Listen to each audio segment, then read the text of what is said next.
ये किसानों को आय दुगुनी की बात कहने वाले लोग, किसानों को आय दोगुनी का वादा करने वाले, उनकी हर बात झूठी निकली कि नहीं निकली? उनका वादा झूठा रहा कि नहीं रहा?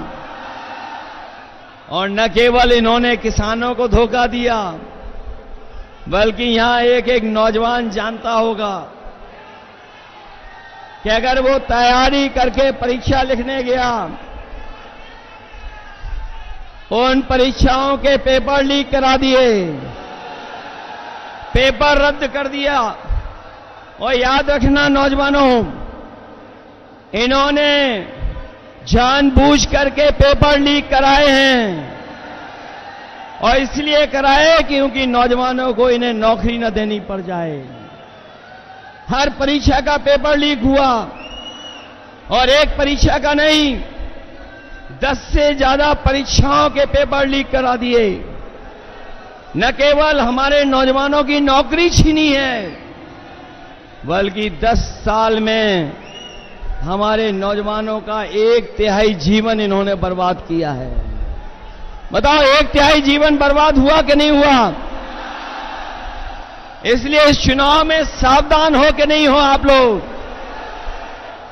और महंगाई कहां पहुंचा दी है। अभी हम अमेठी से होकर के आए हैं, सिलेंडर वाले सांसद जी के क्षेत्र से। वहां जो जन सैलाब देखा, उससे वहां के सांसद सरेंडर हो गए। बताओ, आज कीमत कहां पहुंचा दी? डीजल पेट्रोल कहां पहुंच गया? और हमारे नौजवान कभी कभी मोटरसाइकिल खरीद लेते थे। 10 साल पहले क्या कीमत थी मोटरसाइकिल की, और आज कीमत क्या है? 1 लाख से ऊपर पहुंचा दिया कि नहीं पहुंचा दिया? बिजली महंगी कर दी कि नहीं कर दी? इन्होंने बिजली नहीं बनाई, न सबस्टेशन लगाए, ना कोई सुविधा दी। लेकिन जब बिजली का बिल आ रहा है तो आपको करंट लग रहा कि नहीं लग रहा? बीजेपी के लोगों ने आपके साथ धोखा किया कि नहीं किया? इसलिए न केवल हमारे किसानों की बोरी से चोरी की है, बोरी से चोरी हुई, पहले 5 किलो, फिर 5 किलो, बताओ 10 किलो की चोरी हो गई कि नहीं हो गई? और जो नैनो यूरिया देते हैं, नैनो यूरिया तभी खरीदते हैं, या नैनो यूरिया को बिकवाने के लिए नया फार्मूला निकाला है कि जब तक डीएपी नहीं लोगे तब तक, या नैनो यूरिया नहीं लोगे तो डीएपी नहीं मिलेगी। ये सुनने में आ रहा है जिसने नैनो यूरिया बनाई वो भी भारत छोड़ के चला गया। इधर बीजेपी के लोग बड़े घबराए हुए हैं।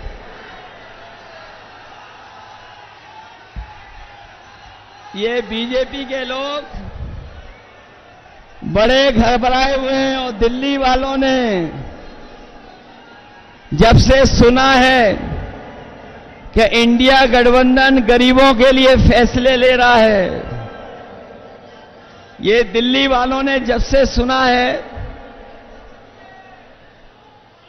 दिल्ली वालों ने जब से सुना कि गरीबों के लिए फैसले होने जा रहे हैं, तब से वो आपके प्रत्याशी के खटाखट की नकल करने लगे हैं।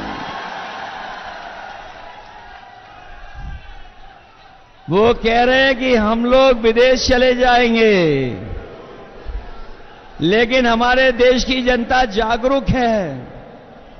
वो जानती है कि उन्होंने कुछ साल पहले ही अपने खासम खास लोगों को एक के बाद एक, एक के बाद एक विदेश भेजने का काम किया था। बताओ, उनके जो मित्रगण थे या साथी थे, एक के बाद एक खटाखट खटाखट खटाखट विदेश भाग गए कि नहीं भाग गए?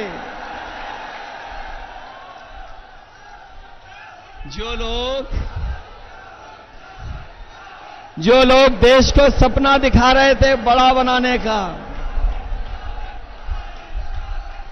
बताओ कर्जे में डुबा दिया देश को कि नहीं डुबा दिया? और अब ये जनता कह रही है इनसे,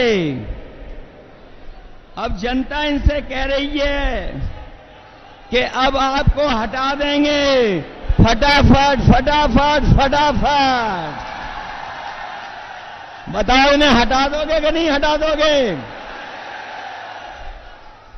और जो कहते थे कि ना खाएंगे ना खाने देंगे, याद है कि नहीं याद है? जो कहते थे कि ना खाएंगे ना खाने देंगे, बताओ वो सब डकार गए कि नहीं डकार गए? डकार गए और कह रहे हैं गटागट गटागट गटागट। बताओ, खाने के बाद, इलेक्ट्रल बॉन्ड के बाद तो इन्होंने डकार भी नहीं ली। इसलिए ये चुनाव हमारे आपके भविष्य का तो है ही है। ये हमारे आपके भविष्य का चुनाव तो है ही है। इसके साथ साथ ये हमारे आने वाली पीढ़ी के भविष्य का भी चुनाव है। ये लोग बीजेपी वालों ने हमें आपको वैक्सीन लगवा करके, बताओ, हमारी आपकी जान के पीछे पड़ गए कि नहीं पड़ गए? और अभी ये 400 पार का नारा देने के बाद बताओ, संविधान को खत्म करना चाहते हैं कि नहीं?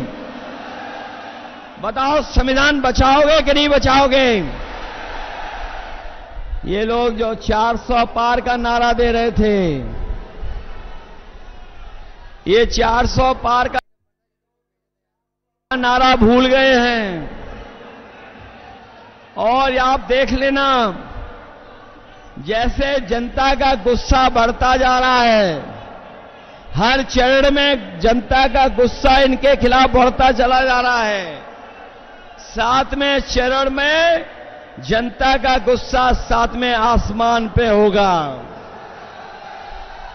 इन्होंने किसान, नौजवान, व्यापारी और संविधान, हर एक वर्ग को धोखा दिया। यही देश के प्रधान सांसद आए थे और कह रहे थे हम छुट्टा जानवर की समस्या का समाधान कर देंगे। हमारे किसानों को खेतों पे तार लगवाने पड़ गए। आए दिन किसी की जान जा रही है, कोई सुरक्षित नहीं बचा है। और अब तो ये जो 400 पार का नारा देने वालों को जनता कह रही है, और देश की 140 करोड़ की जनता कह रही है कि इस बार इनको 140 सीटों के लिए भी तरसा देंगे, क्योंकि इन्होंने आरक्षण भी हमारा छीनने का काम किया है।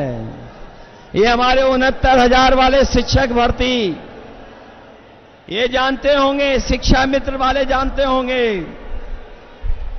या जिन्होंने तमाम नौकरियां की परीक्षा लिखी वो जानते होंगे कि इस सरकार में सब उल्टा पुल्टा हो रहा है। न केवल नौकरी छीनी जा रही है, नौकरी ना दें जिससे हम आरक्षण नहीं देना चाहते हैं, वहीं 69,000 वाले हर जगह पर बैठे रहे, सालों साल आंदोलन किया, लेकिन उसके बाद भी उन्हें न्याय नहीं मिला।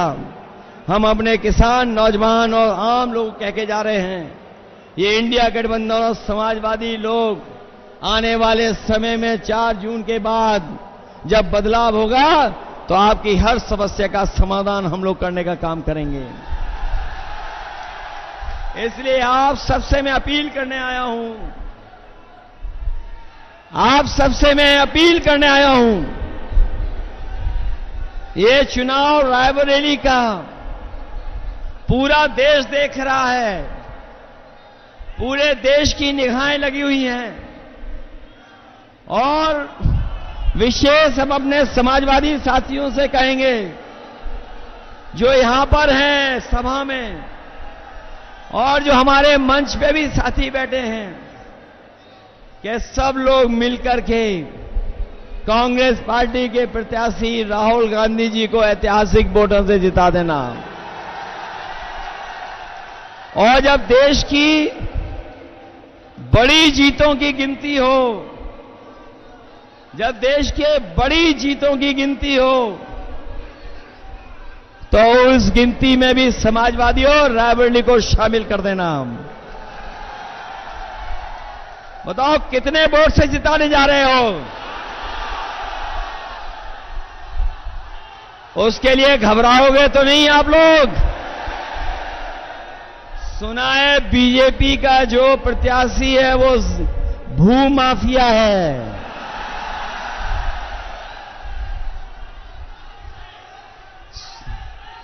और बताओ बहुत धोखेबाज है कि नहीं है? अब मैं अपने कांग्रेस पार्टी के कार्यकर्ताओं से पूछूंगा, बताओ आपको धोखा दिया कि नहीं दिया? समाजवादियों आपको धोखा दिया? ये जो समय समय पर बुलडोजर लेकर के चलते थे, बताओ अपने वोट का बुलडोजर चलवाओगे कि नहीं चलाओगे? और अगर आपको बूथ पे रोके तो रुक तो नहीं जाओगे? ये रायबरेली वाले हैं, बूथ का रास्ता ढूंढ लोगे कि नहीं ढूंढ लोगे? ऐसा तो नहीं कि अगर आपको रोके तो आप रुक जाओ। इनको अपना बूथ तो नहीं लूटने दोगे?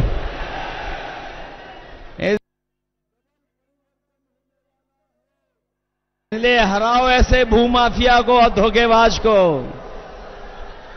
बताओ धोखा दिया कि नहीं दिया? सुनने में आया है कि हमारा दूसरा धोखेबाज भी यूं ही चला गया है।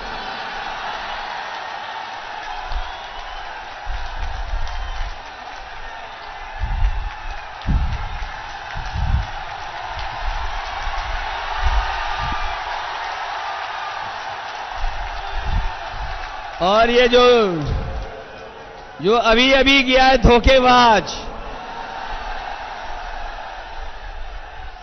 उसकी खासियत है, जो अभी अभी धोखेबाज गया उसकी एक बहुत अच्छी खासियत है कि वो जहां जाता है वहीं गड्ढा खोदता है।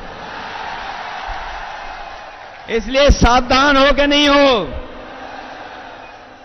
आपके एक वोट से लाखों वोट से तो राहुल गांधी जी जीतेंगे ही जीतेंगे, लेकिन इन धोखेबाजों से भी हिसाब किताब होगा। मैंने सुना है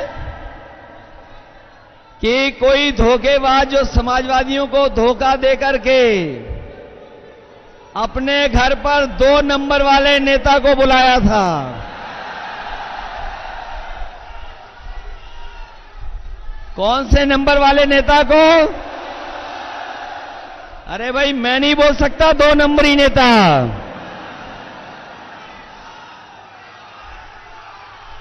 तो इसलिए रायबरेली वालों और समाजवादियों,